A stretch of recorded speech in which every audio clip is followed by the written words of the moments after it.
Hello বন্ধুরা, আজকে রবিবারে দুপুরে কি রান্না করছি ওটাই আপনাদের দেখাচ্ছি। তো ওই যে আজকে রান্না করবো বন্ধুরা, মাংস হবে। তো এখানে রয়েছে এই যে মাংস, লাইটের জন্য লাইটটা কম। বন্ধুরা আমি নুন, হলুদ, কাঁচা সর্ষের তেল আর লেবুর রস মাখিয়ে ম্যারিনেট করে রেখেছি।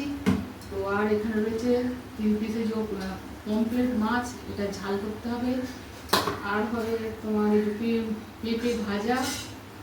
আর এখানে আমি ঢেঁড়স আর আলু, এই একটু চচ্চড়ি বসিয়েছি ঢেঁড়স আলু, এদিকে হচ্ছে ওটা।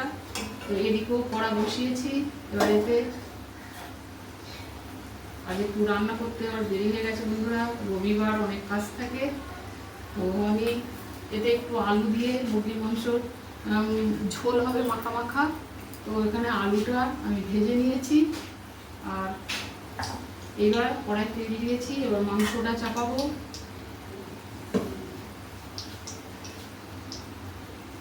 তো এই আজকে রান্না বন্ধুরা।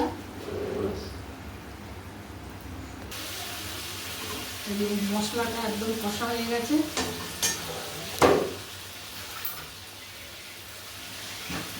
মশলাটা একদম কষে নিয়েছি, এবারে মাংস দিয়ে দিয়েছি।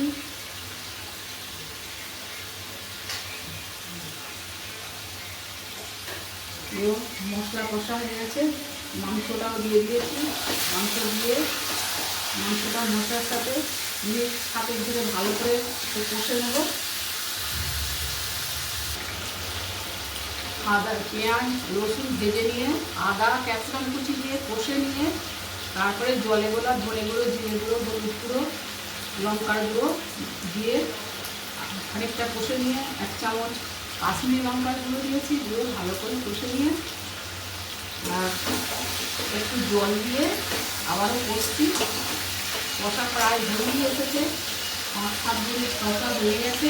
ভাজা আলুগুলো দিয়ে দিচ্ছি, দিয়ে আরও কিছুক্ষণ কষে নেব। গোটা গরম মশলা, শুকনো লঙ্কা, তেজপাতা ফোড়নে দিয়েছিলাম প্রথমে সর্ষের তেলে। এবার আরও কিছুটা কষে নিয়ে আর উষ্ণ গরম জল দিয়ে সেদ্ধ করতে দেবো। উষ্ণ গরম জল দিয়ে দিলাম প্রয়োজন মতো। আর লবণ, ম্যারিনেট করা ছিল, আলু ভাজা দেওয়া ছিল, আরও খানিকটা স্বাদ মতো দিয়ে দিলাম। এবার এটা সেদ্ধ হবে, তারপর ঘি আর গরম মশলা ছড়িয়ে নামিয়ে নেব। হ্যালো বন্ধুরা, রান্না মোটামুটি শেষের পথে। তারপর এখানে ভাত হয়ে গেছে, ভাত। আর এদিকে ওল হয়েছে, ওল ভাতেটা ভাতের মধ্যে দিয়েই সেদ্ধ করেছি, অনেক দেরি হয়ে যাচ্ছে বলে। তো ওল ভাতেটা মেখে নিয়েছি। এখানে রয়েছে পমফ্রেট মাছের ঝাল, দেখা যাচ্ছে বন্ধুরা কুমড়ো ভাজা, আর হচ্ছে ঢেঁড়স আলুর চচ্চড়ি। আর এখানে রয়েছে এই যে মাংস কড়াই, এগুলো সব হয়ে গেছে। এবার সর্বশেষে হচ্ছে এই যে বিলিতি আমড়ার টক। এই যে বন্ধুরা লাইটটা একটু কম আছে, এই যে বিলিতি আমড়ার টক করছি। কড়াই সর্ষের তেল দিয়ে তোমার মেথি আর 5 ফোড়ন, মৌরি ফোড়ন দিয়েছি। এবার আমড়াগুলো দিয়ে দিলাম, একটা ছোট্ট শুকনো লঙ্কা দিয়ে।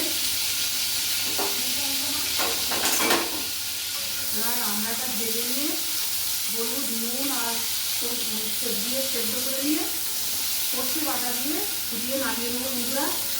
এতটা দেখাচ্ছি না, অনেক বড় হয়ে যাচ্ছে ভিডিও। তো এই পর্যন্তই রাখছি, কেমন লাগলো অবশ্যই জানাবেন। জয় গুরু, জয় মাতারা।